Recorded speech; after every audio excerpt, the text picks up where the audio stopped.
In this video, we will learn how to perform bivariate analytics where one variable is quantitative and the other is qualitative.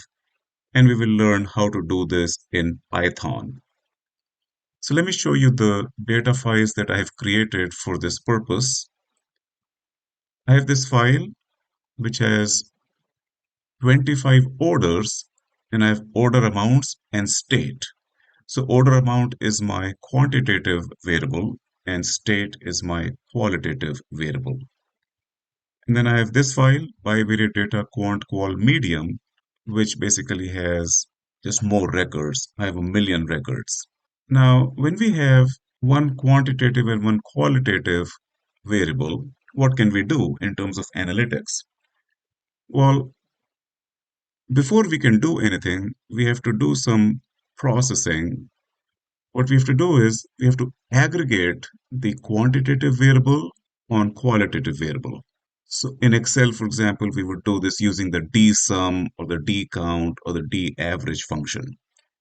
So we have to do something similar to that in Python once we have the aggregated values by each state. So we will do aggregation of order amounts by state, count of orders by state, mean orders by state. Once we have those aggregated values, then we do charts based on those values. So let's see how to write code to do all that. So in step one, we simply read the data file. So that's my step one.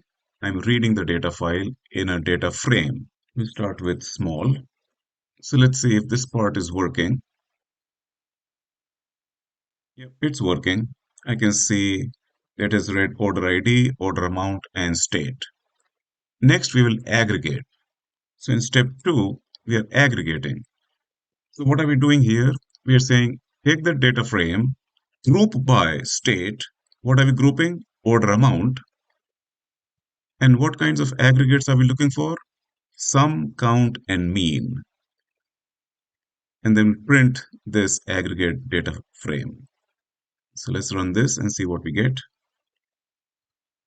So it first reads the entire data and then it generates this data frame which has a state as the first column and then sum, count, and mean. Now, this data frame as it is not very useful for creating the charts. So we have to perform another intermediate step of creating a data frame for sum, count, and mean in a format that allows for easy plotting of graphs. So this is the code to create a data frame of some of the order amounts by state. So let's save this code and let's run it to see what we get. See, the recreated data frame has just the sum and the state, and state is a column by itself and with the index values here. So this data frame can be input for creating charts. So let me create a similar data frame for the count.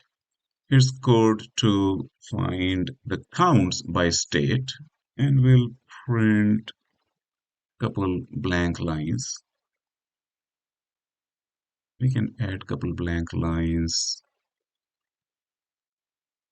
here as well. And then we'll create another data frame for the mean order amounts by state. Okay, so we have the sum, we have the count. Oh, we never printed the mean.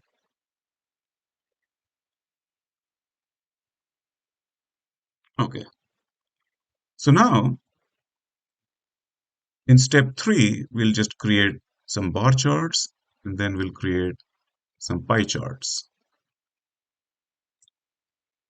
So in step three, this is code to create a bar chart for the sum of the orders by state. See, there's a chart for sum of the orders by state. Let's do a bar chart of count of orders by state. So here's some code for count of orders by state.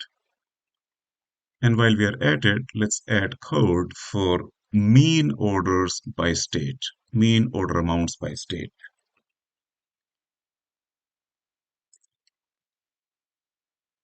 Okay,